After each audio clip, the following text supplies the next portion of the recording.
அடிமைகள் விற்கப்படுகின்ற சந்தையில் ஒரு மனிதர் விற்கப்படுகிறார். அவருக்கு பெயர் சாலிம். அடிமை சந்தையில், மனித அடிமை சந்தையில் அவர் விற்கப்படுகிறார். அவர் பார்ப்பதற்கு அழகாக இருக்க மாட்டார். நீக்ரோ, கருப்பினத்தவராக இருந்தார். ஆகையினால் அவரை அடிமையாக கூட யாரும் வாங்குவதற்கு தயாராக இல்லை. சிரியாவினுடைய சந்தையில், ஒரு அடிமை சந்தையில் அவரை வாங்குவதற்கு ஆள் இல்லாமல் இருந்தது.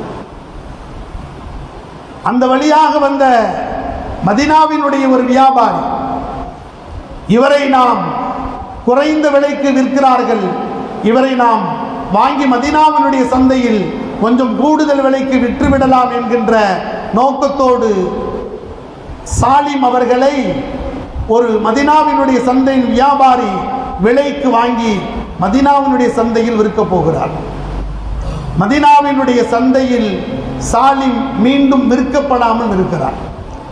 ஒரு வீட்டு வேலைக்கு, ஒரு கடை வேலைக்கு தன்னுடைய அடிமையாக வைத்துக் கொள்வதற்கு கூட, பார்ப்பதற்கு கூட இவர் தகுதி இல்லாமல் இருக்கிறார். இவரை வாங்கி நாம் என்ன செய்வது என்று எல்லோரும் சென்று கொண்டே இருக்கிறார்கள். இரவு நேரமாகிறது. வாங்கி வந்த உரிமையாளர் நினைக்கிறார், இவரை நாம் வைத்திருந்தால் இவருக்கு உணவு கொடுக்க வேண்டும், இவருக்கு நாம் இருப்பிடம் கொடுக்க வேண்டும், இவராகவே விட்டுக் கொள்ளட்டும் என்று அடிமையினுடைய சந்தையில் சாலிம் அனாதையாக விட்டப்படுகிறார். அனாதையாக இரவு முழுவதும் நின்று கொண்டே இருக்கிறார். அந்த வழியாக வந்த அபூ ஹுதைஃபா அவர்களுடைய மனைவி அவருடைய பரிதாபத்தை பார்த்து, யாரும் வாங்காமல் போகிறார்களே என்கின்ற அவருடைய பரிதாபத்தை பார்த்து, நாங்கள் இவரை விலைக்கு வாங்குகிறோம் என்று அவரை குறைந்த விலைக்கு வாங்கி தன்னுடைய கணவருக்கு இடத்தில் அன்பளிப்பாக கொடுக்கிறார். இவரை நீங்கள் அன்பளிப்பாக அடிமையாக வைத்துக் கொள்ளுங்கள், இவர் மனித அடிமை சந்தையில் விற்கப்படாமல் பரிதாபமாக இருக்கிறார்.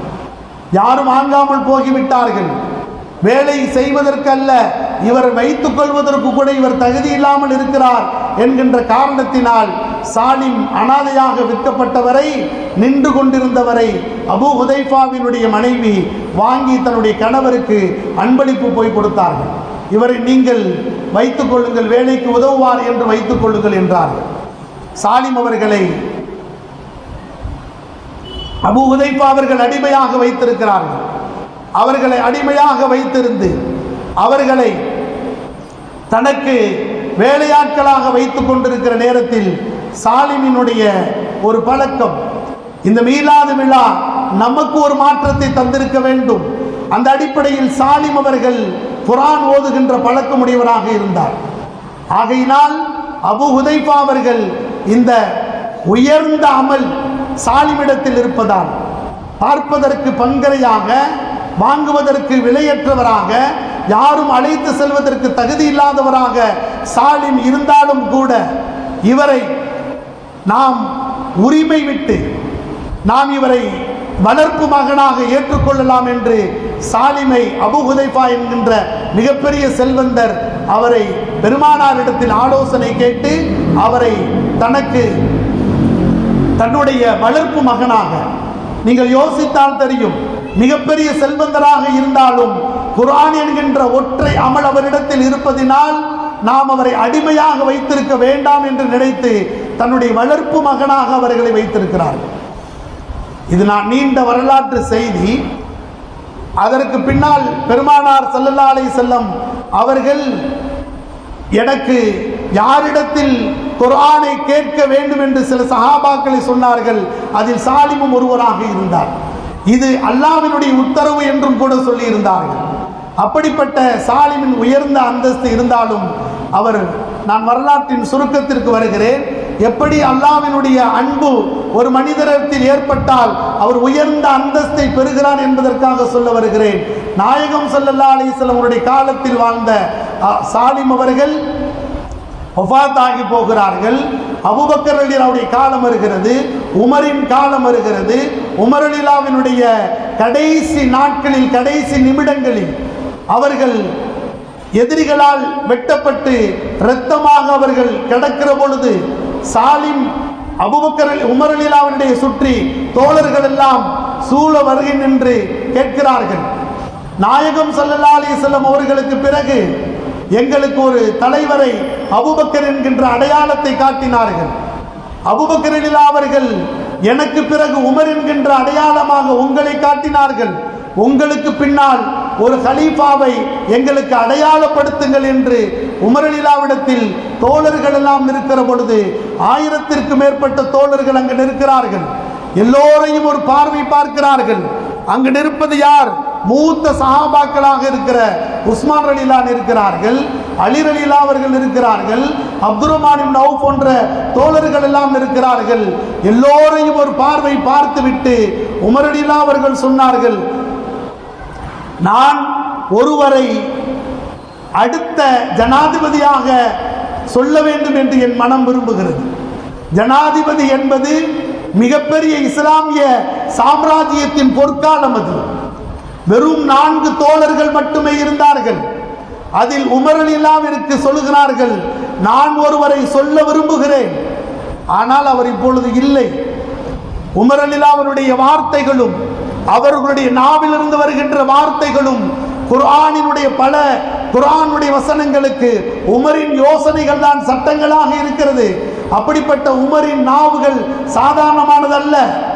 உமர் யாரை சொல்லி இருக்கலாம் நாம் என்று யோசித்தால் தியாகங்கள் செய்த தோழர்கள் இருக்கிறார்கள், செலவழித்த சஹாபாக்கள் இருக்கிறார்கள், உயிரை கொடுப்பதற்கு தயாராக இருந்த தோழர்கள் இருக்கிறார்கள். எல்லோரையும் பார்த்துவிட்டு யாரை சொன்னார்கள் என்று சொன்னால், அடிமை சந்தையை வேலைக்கு கூட வைத்துக் கொள்ள முடியாது என்று ஒருவரால் புறக்கணிக்கப்பட்டாரே, அப்படிப்பட்ட சாலிமை ஹஸரத் உமர் ரலியல்லாஹு அவர்கள் நான் அடுத்த ஜனாதிபதியாக ஆக்க விரும்புகிறேன் என்று சாலிம் அவர்களை அடையாளப்படுத்தினார்கள் என்று சொன்னால், அல்லாஹ்வினுடைய அன்பு அந்த சாலிமின் மீது பட்டதால் அவர் வஃபாத்தாகி பல ஆண்டுகளுக்கு பிறகாக கூட இந்த நாட்டினுடைய ஜனாதிபதியாக இருந்த உமர் ரலியல்லாஹு அவர்கள் நான் அவரை ஜனாதிபதியாக ஆக்க விரும்புகிறேன் என்று சொல்லியிருப்பார்களே, ஆனால் எவ்வளவு பெரிய இறைவனின் அன்பின் உச்சத்தை அவர் பெற்றிருப்பார் என்பதை நாம் யோசிக்க கடமைப்பட்டிருக்கிறோம். உமரின் பல வார்த்தைகள் குர்ஆனின் வசனங்களாக, உமரின் பல யோசனைகளில் குர்ஆனின் சட்டங்களாக இருக்க நாயகம் ஸல்லல்லாஹு அலைஹி வஸல்லம் அவர்கள் அவர்களுடைய அன்பால் வளர்ந்த சாலிமை ஜனாதிபதியாக ஆக்குகிறேன் என்றால் அல்லாஹ்வினுடைய பிரியம் நம்மை உயர்ந்த அந்தஸ்திற்கு போய் கொண்டு செல்லும். பெருமானார் ஸல்லல்லாஹு அலைஹி வஸல்லம் அவர்கள் ஹிஜ்ரத்தினுடைய தாக்கமும் மாற்றங்களும் சமுதாயம் எதை மாற்ற வேண்டும் என்பதற்கு பெருமானாருடைய வார்த்தைகளில் இமாம் புகாரி அவர்கள் சொன்னது, இறை அன்பு நம்மிடத்தில் இருக்க வேண்டும் என்று சொன்னார்கள். பெருமானார் ஸல்லல்லாஹு அலைஹி வஸல்லம் அவர்களுடைய அத்தனை சிரமங்களுக்கு பின்னால், அத்தனை வழிகளுக்கு பின்னால், அத்தனை சிரமத்திற்கும் வழிகளுக்கும் பின்னால் பெருமானார் ஸல்லல்லாஹு அலைஹி வஸல்லம் அவர்கள் இந்த சமூகத்திலிருந்து மாற்றப்பட வேண்டிய இரண்டாவது தகவலாக நீங்கள் இறைவனை விரும்பக்கூடியவர்களாக இருக்க வேண்டும் என்ற தகவலை சொன்னார்கள். மூன்றாவது தகவலை பெருமானார் ஸல்லல்லாஹு அலைஹி வஸல்லம் அவர்கள் சொன்னது, நீங்கள் எல்லா காலங்களும் எல்லா நேரத்திலேயும் எல்லா விஷயத்திலேயும் அல்லாஹ்வினுடைய விதியை நம்பக்கூடியவர்களாக இருக்க வேண்டும் என்று பெருமானார் ஸல்லல்லாஹு அலைஹி வஸல்லம் அவர்கள் வழிதாங்கிய அந்த ஜும்மா உரை 13 ஆண்டு கால வழி, அது 13 ஆண்டு கால தியாகங்கள், அது 13 ஆண்டு கால வரலாற்றின் பின்னணியான வார்த்தைகள். அது இதோ உங்களை முஃமினாக அல்லாஹ் அறிவிக்க போகிறான் என்கின்ற அறிவிப்புக்கு பின்னால் நீங்கள் எதுவாக மாற வேண்டும் என்ற தகவலை நாயகம் ஸல்லல்லாஹு அலைஹி வஸல்லம் அவர்கள் இந்த உம்மத்திற்கு மிக அற்புதமாக பதிவு செய்தார்கள்.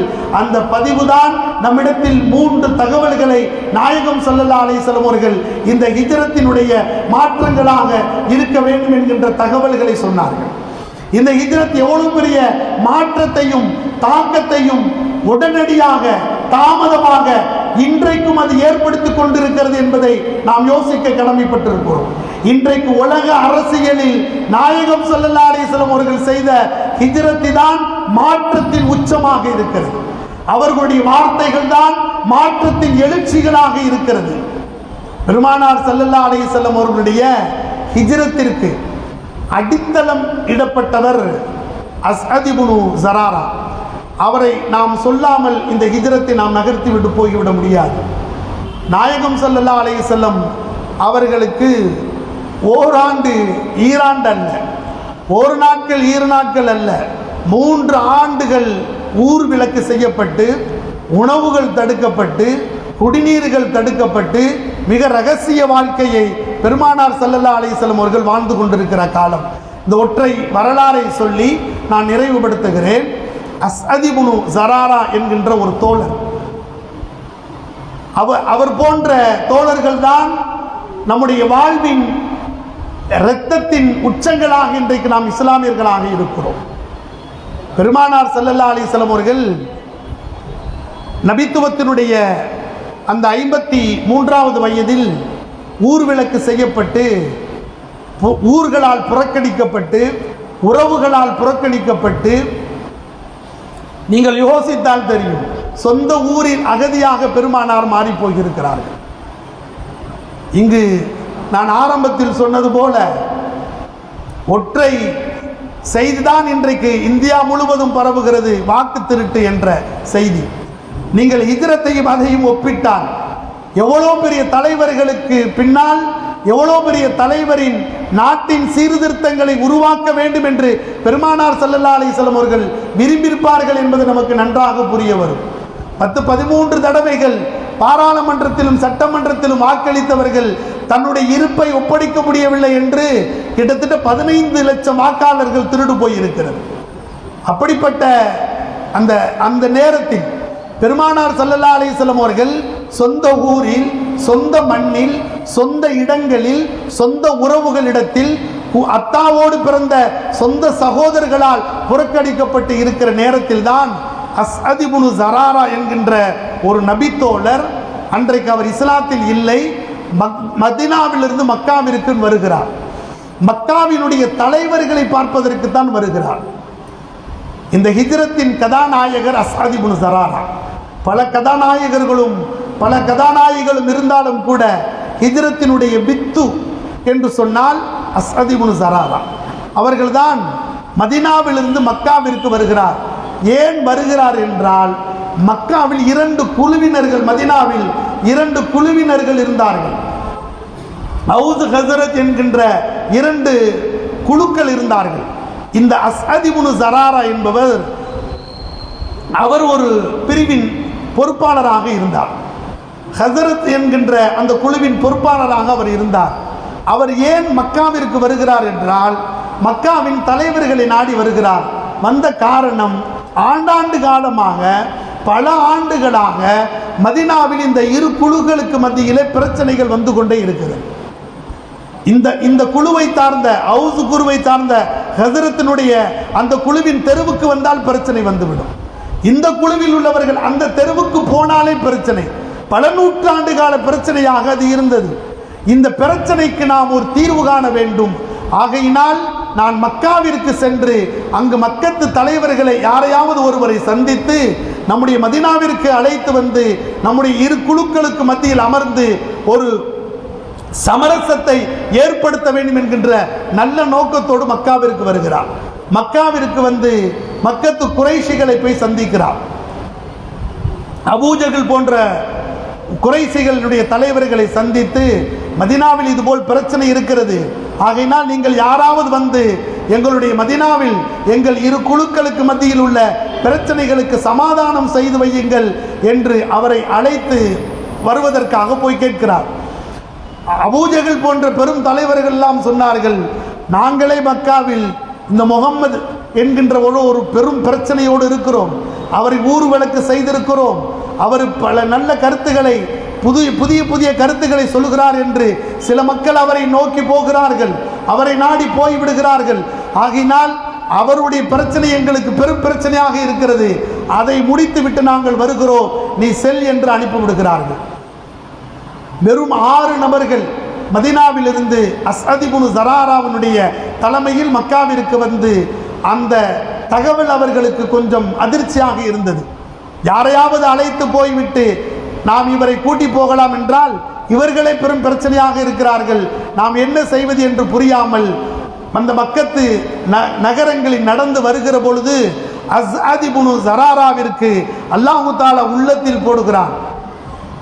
புதிய புதிய கருத்துக்கள் சொல்லக்கூடிய அந்த முகம்மதை நாம் போய் சந்தித்தால் என்ன?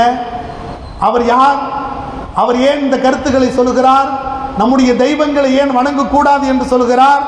அவர் என்ன இறை தூதர் என்று சொல்கிறார் என்கின்ற கருத்தையாவது நாம் உள்வாங்கிக் கொள்ளலாம் என்கின்ற ஒரு யோசனையோடு பார்க்க வந்தது இன்னொருவரை, பார்க்க போவது ஒருவரை. இது அல்லாஹ்வினுடைய நாட்டம். அந்த 6 நபர்களும் நாயகம் ஸல்லல்லாஹு அலைஹி வஸல்லம் அவர்களை ஊர்வலக்கு செய்யப்பட்டிருக்கிற பெருமானாரை ரகசியமாக சந்திக்கிறார்கள்.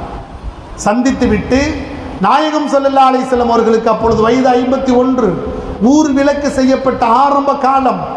அஸ்அத் இப்னு ஸராரா போய் பார்க்கிறார். பார்த்துவிட்டு பெருமானாருடைய கொள்கைகள், கோட்பாடுகள், சட்டதிட்டங்கள், ஏன் இறைவனை ஏற்க வேண்டும் என்கின்ற தகவல்கள் எல்லாம் உள்வாங்கிக் கொண்டு அஸ்அத் இப்னு ஸராரா அவர்களோடு வந்த 6 நபர்களும் உடனடியாக பெருமானாருடைய கரத்தை பிடித்து, காரணம் பல நூற்றாண்டு கால மதீனாவினுடைய இரு குழுக்களுக்கு மத்தியில் உள்ள பிரச்சனைக்கு பெருமானாருடைய வார்த்தைகள் தீர்வாக அமையும் என்கின்ற நம்பிக்கை இருந்தது. நீங்கள் பெருமானார் ஸல்லல்லாஹு அலைஹி வஸல்லம் அவர்களை வெறும் தஹஜ்ஜத் தொழுகைக்கு வழிகாட்டியவர்கள் என்கின்ற போக்கில் நாம் நகர்ந்து விடக்கூடாது. எப்படி கழிவறையில் அமர வேண்டும் என்று பெருமானார் நமக்கு சொல்லி தந்தார்களோ அதே பெருமானாருடைய வார்த்தைகள் அரச என்னுடைய கட்டிலில் எப்படி அமர வேண்டும் என்பதை வரைக்கும் பெருமானாருடைய வார்த்தைகள் நமக்கு வாழ்வியலாக நமக்கு கற்றுத்தருகிறது. பெருமானாருடைய வார்த்தைகளும் வாழ்க்கைகளும் அஸ்அத் இப்னு ஸராராவுடைய உள்ளத்தில் கொஞ்சம் லேசான நடுக்கத்தை கொடுத்தது. நடுக்கத்தை குடித்து பல நூற்றாண்டு காலமாக மதீனாவிற்கு நமக்குள் உள்ள இரு குழுக்களுக்கு மத்தியில் உள்ள பிரச்சனைகள் இது பெருமானாருடைய வார்த்தைகள் தீர்வாக அமையும் என்கின்ற நம்பிக்கையோடு 6 நபர்களும் இஸ்லாத்தை தழுவுகிறார்கள். இஸ்லாத்திற்கு தழுவி மதீனாவிற்கு போகிறார்கள். மதீனாவிற்கு பெருமானாரை குறித்து பேசுகிறார்கள். ஒரு ஆண்டு ஹஜ்ஜுக்கு வருகிற பொழுது அஸ்அத் இப்னு ஸராரா மீண்டும் அடுத்த ஆண்டே 12 நபர்களோடு பெருமானாரிடத்தில் வந்து கலிமா சொல்லி ஏற்றுக்கொண்டு போகிறார். 3வது ஆண்டு சுமார் 78-75 நபர்களோடு பெருமானார் ஸல்லல்லாஹு அலைஹி வஸல்லம் அவர்களை சந்திக்க வந்து அதில் 2 பெண்களோடு வந்து பெருமானார் ஸல்லல்லாஹு அலைஹி வஸல்லம் அவர்களை சந்தித்து அவர்களோடு உரையாடி கொண்டிருக்கிற பொழுதுதான் ஹிஜ்ரத்தினுடைய வித்தாக பெருமானார் ஸல்லல்லாஹு அலைஹி வஸல்லம் அவர்கள் எங்கு செல்லலாம் என்கின்ற யோசனை செய்து கொண்டிருந்த நேரத்தில் அல்லாஹ்வினுடைய உத்தரவாலும் அல்லாஹ் உள்ளத்தில் போட்டதனுடைய வெளிப்பாட்டாலும் அஸ்அத் இப்னு ஸராரா சொல்கிறார், யா ரசூலல்லாஹ் நீங்கள் மதீனாவிற்கு வாருங்கள் என்கின்ற அழைப்பை பெருமானார் ஸல்லல்லாஹு அலைஹி வஸல்லத்தினுடைய ஹிஜ்ரத்தின் முதல் அழைப்பாக பெருமானார் ஸல்லல்லாஹு அலைஹி வஸல்லம் அவர்களுக்கு அவர் அந்த தகவலை பெருமானாருடைய காதில் போடுகிறார். நாயகம் ஸல்லல்லாஹு அலைஹி வஸல்லம் அவர்கள் அப்பொழுது போகிற பொழுதுதான் எங்களுக்கு குர்ஆனை கற்றுத் தருவதற்கு ஒரு நபர் தேவை என்று பெருமானாரிடத்தில் கேட்கிற பொழுது முஸ்அப் ரலியல்லாஹு அவர்களை பெருமானார் அனுப்புகிறார்கள். முஸ்அப் ரலியல்லாஹு அவர்களை அழைத்து சென்று மக்காவில் மிக செல்வந்தராக வாழ்ந்தவர், மிக கோடீஸ்வரராக இருந்தவர். அவர் செல்வத்தினுடைய உச்சத்தை நாம் அளவிட்டு சொல்லிவிட முடியாது. அவ்வளவு பெரிய செல்வந்தராக இருந்தவர் முஸ்அப் இப்னு உமைர் பெருமானாருடைய வார்த்தைகளுக்கு கட்டுப்பட்டு மதீனாவிற்கு போகிறார்கள். மதீனாவிற்கு சொல்லுகிற பொழுது அஸ்அத் இப்னு ஸராரா தன்னுடைய இல்லத்தில் அவருக்கு வீட்டை ஒதுக்கி அவரை தங்க வைக்கிறார்கள். நாம் இதை சாதாரணமாக எடுத்துக்கொள்ள முடியாது. முஸ்அப் ரலியல்லாஹு அவர்களுக்கு வீடை தருகிறார்கள் என்றால் பிறகு வருகின்ற இஸ்லாமிய சாம்ராஜ்யத்திற்காக இஸ்லாமிய வீடாக அந்த வீடை அவர் அன்பளிப்பாக தருகிறார். ஒருவரை கூட்டி வந்து ஒரு இடத்தில் நீங்கள் இங்கு இருங்கள் என்று சொல்வது ஒரு ரகம். ஆனால் அவரை தன்னுடைய பிள்ளைகளாக ஏற்றுக்கொள்கின்ற பக்குவம் என்பது அஸ்அத் இப்னு ஸராராக்கு உருவானது. அதைத்தான் நான் ஆரம்பத்தில் சொன்னேன். மிஸ்பாய்களாக இருக்கிற நாங்கள், அன்சாரிகளாக இங்கு இருக்கிற பெண்களும் இங்கு இருக்கிற சகோதர சகோதரிகளும் உங்களுடைய பிள்ளைகளாக நீங்கள் எங்களை ஏற்றுக்கொண்டதின் விளைவுதான் இன்றைக்கு நாடு முழுவதும் மிஸ்பாகி என்று சொல்கிற பொழுது நீடுரை நினைவுபடுத்தாமல் நாம் சென்று விட முடியாது. அதுபோல் அஸ்அத் இப்னு ஸராரா ரலியல்லாஹு அவர்கள் முஸ்அப் ரலியல்லாஹு அவர்களுக்கு தன்னுடைய இல்லத்தில் அடைக்கலம் தந்து அவர்களை அமர வைத்து தன்னுடைய உறவாக, தன்னுடைய சகோதரராக, தன்னுடைய பிள்ளைகளாக அவர்களை பார்த்து வைத்திருக்கிறார்கள். அது மட்டுமல்ல, அஸ்அத் இப்னு ஸராரா அவர்கள் என்னுடைய அழைப்பை கேட்டு பெருமானார் ஸல்லல்லாஹு அலைஹி வஸல்லம் அவர்கள் மதீனாவிற்கு வருவதற்காக இருக்கிறார்கள். ஆகையினால் என்னுடைய இல்லம்தான் அவர்களுக்கான இல்லம் என்பதை நினைத்து பெருமானாருக்கு வீடை தயார் செய்கிறார். பெருமானாருக்கு கட்டில்களை தயார் செய்து வைக்கிறார்கள். இப்படி பெருமானாருடைய வருகைக்காக வேண்டி பெருமானார் ஹிஜ்ரத்தினுடைய பயணம் துவங்குவதற்கு முன்னால் இங்கு ஒரு வீடை அவர்கள் ஓய்வெடுப்பதற்கான எல்லா வசதிகளையும் நாயகம் ஸல்லல்லாஹு அலைஹி வஸல்லம் அவர்களுக்காக வேண்டி அஸ்அத் இப்னு ஸராரா செய்து வைக்கிறார். நான் நீண்ட வரலாற்று செய்தி. நாயகம் ஸல்லல்லாஹு அலைஹி வஸல்லம் அவர்கள் ஹிஜ்ரத் பயணம் செய்து மஸ்ஜிது குபாவை முடிக்கிறார்கள். மஸ்ஜிது குபா என்கின்ற அந்த பகுதியை சுற்றி ஹவுஸினுடைய அந்த கூட்டங்கள் தான் அதிகமாக இருந்தது. யார் என்றால் ஹஜ்ரத் என்கின்ற கூட்டத்திற்கு எதிராளியாக இருக்கிற ஹவுஸினுடைய அந்த கூட்டங்கள் தான் அந்த மஸ்ஜிது குபாவை சுற்றி இருந்ததால் நாயகம் ஸல்லல்லாஹு அலைஹி வஸல்லம் அவர்கள் அவர்களோடு தோழமை கொண்டிருந்த நேரத்தில் தான் ஹஜ்ரத்தினுடைய சார்ந்த இந்த அஸ்அத் இப்னு ஸராரா அங்கு செல்வதற்கு அச்சமாக இருந்தது.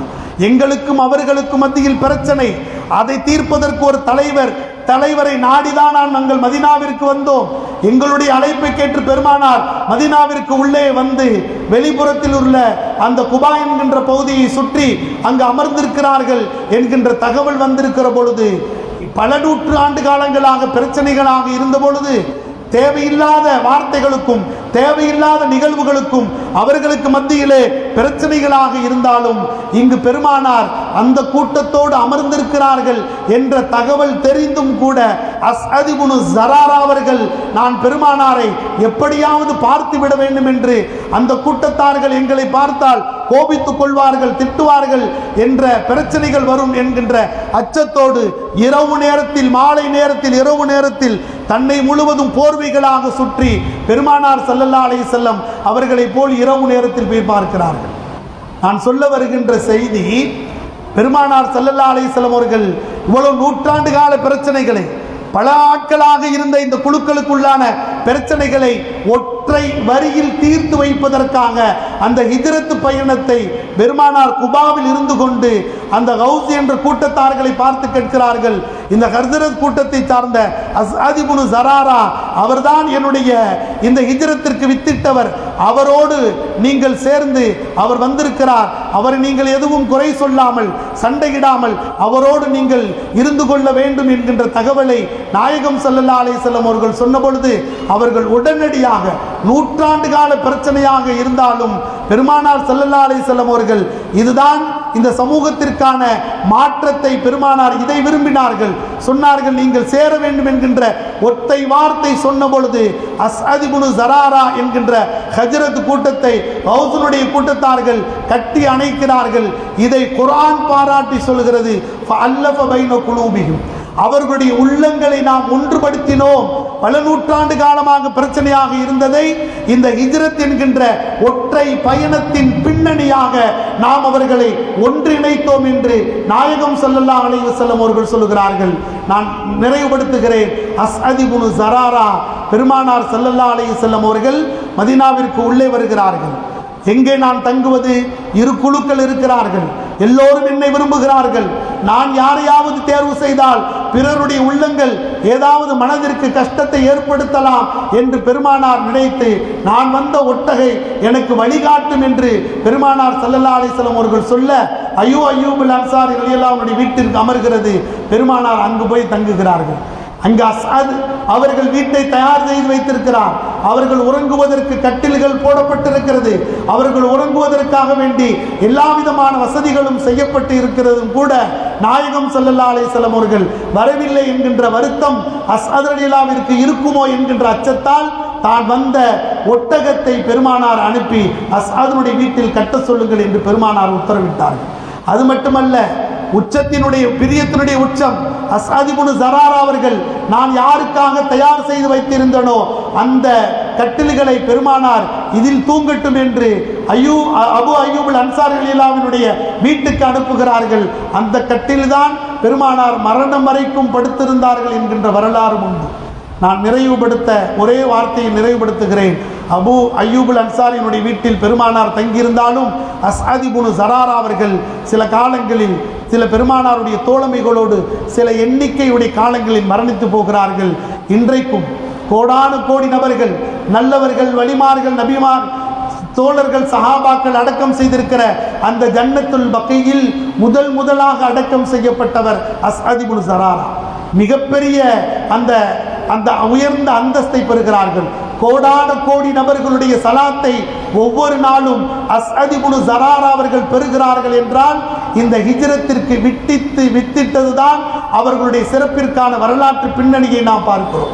அது மட்டுமல்ல, அந்த தோழர்கள் அஸ்அத் இப்னு ஸராராவினுடைய குடும்பத்தார்கள் நாயகம் ஸல்லல்லாஹு அலைஹி வஸல்லம் அவர்களிடத்தில் போய் சொன்னார்கள், எங்களுக்கு அஸ்அத் இப்னு ஸராரா குடும்ப தலைவராக இருந்தார், குழுவின் தலைவராக இருந்தார், எங்களுக்கு வழிகாட்டக்கூடியவராக இருந்தார், நல்ல ஆலோசனைகளை சொன்னார். எங்களுடைய குடும்பத்தாருக்கு திருமணமா, அவரிடத்தில் ஆலோசனை கேட்போம். எங்கள் வீட்டில் ஒரு மரணமா, அவருடைய ஆலோசனை கேட்டு நடப்போம். எல்லாம் அவருடைய ஆலோசனை. இன்று அவர் இறந்து போகிவிட்டார், எங்களுக்கு அடுத்து யார் ஆலோசனை சொல்ல போகிறார்? எங்களுக்கு ஒரு குடும்ப தலைவரை நீங்கள் சொல்லுங்கள் என்று சொன்ன பொழுது நாயகம் ஸல்லல்லாஹு அலைஹி வஸல்லம் அவர்கள் ஹிஜ்ரத்திற்கு வித்திட்ட அஸ்அத் இப்னு ஸராரா அந்த குடும்பத்தார்களை பார்த்து சொன்னார்கள், இனி அவருக்கு பதிலாக உங்க குடும்பத்தின் தலைவனாக நான் இருப்பேன் என்று நாயகம் ஸல்லல்லாஹு அலைஹி வஸல்லம் அவர்கள் அஸ்அத் இப்னு ஸராராவினுடைய தன்னோடு இணைத்து கொண்டார்கள் என்றால் ஹிஜ்ரத்தை வித்திட்ட அவருக்காக வேண்டி இந்த வரலாற்று பின்னணியின் வார்த்தைகள் இருக்கிறது என்றால் நாயகம் ஸல்லல்லாஹு அலைஹி வஸல்லம் அவர்கள் பெருமானாருடைய அந்த ஹிஜ்ரத்தினுடைய அத்தனை மாற்றங்களும் இந்த சமூகத்தினுடைய மிகப்பெரிய மாற்றத்தின் வெளிப்பாடாக இருக்க வேண்டும். ரப்புல் ஆலமீன் அல்லாஹ்வினுடைய மிகப்பெரிய அருளாலும் கிருபையாலும் இன்றைக்கு மீலாது விழா என்கின்ற பெயரால் பெருமானாரை பற்றி பேசுகின்ற கேட்கிற ஒரு பெரும் வாய்ப்பை அல்லாஹு தாலா நமக்கு தந்திருக்கிறான். நான் நிறைவுபடுத்துகிறேன். 3 தகவல்களை பெருமானார் தன்னுடைய வழிதாங்கி அந்த ஜும்மாவில் சொன்னார்கள். இறை அச்சத்தோடு வாழுகின்ற பெரும் பாக்கியத்தை ரப்புல் ஆலமீன் நமக்கு நசீபாக்குவதோடு வாழும் காலமெல்லாம் அல்லாஹ்வினுடைய பிரியத்தையும் அல்லாஹ்வினுடைய விதியையும் நம்பும் பெரும் பாக்கியத்தை அல்லாஹ் நம் அனைவர்களுக்கும் நசீபாக்குவானாக. வாஃபிர் தஅவானா அல்ஹம்துலில்லாஹி ரப்பில் ஆலமீன். அஸ்ஸலாமு அலைக்கும் வரஹ்மத்துல்லாஹி வபரகாத்துஹு.